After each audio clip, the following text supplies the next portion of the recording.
want to cover.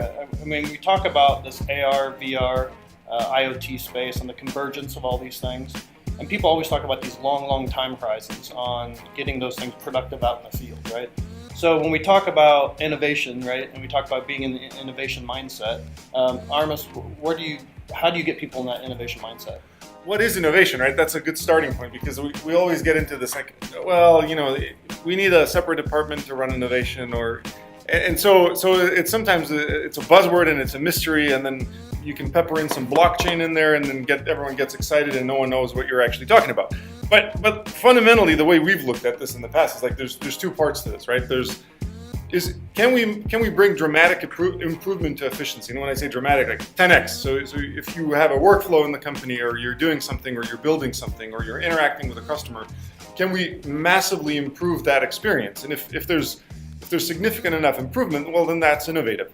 And then the other side of the innovation landscape is, so can you introduce something new, right? So is there a new channel that can be opened? Is there a competitive advantage that can be created by using, say, Google Glass and augmented reality in the way you do field service on complex machines? So you go to service a machine, and can you actually equip your field service personnel with Google Glass, and then they use augmented reality to do service quicker, faster, and reap that dramatic improvement on the workflow? I mean, Adam, what's your take on that? I agree. I think one of the misnomers is that innovation, especially within a big organization, has to be big.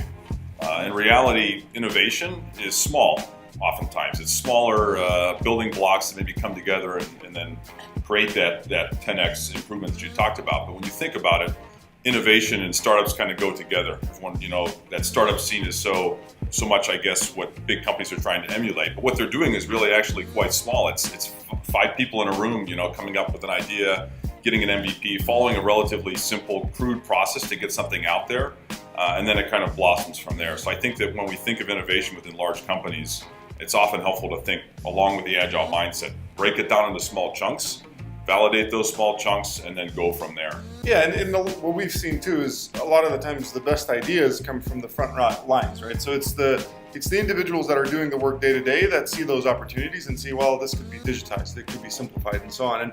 And so it's a good question to ask, I guess, is are you enabling those teams to propagate those ideas through the organization? And is there some type of an organic or software-based platform to actually inject those ideas and have them micro-funded, right? Or have them actually seed through the organization? Because that's a big problem. You always have, there's an innovation group that's set up, and then the innovation group has to innovate.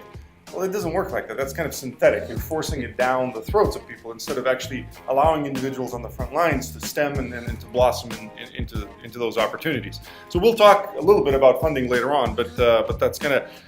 But to summarize that first section, right, innovation. So we want dramatic improvement. We want, or potentially a new channel, a new competitive advantage that we can create.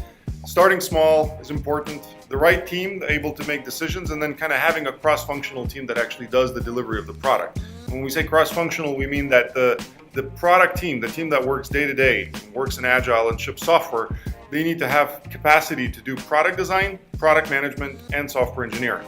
And now, so that's kind of the first section of what is innovation.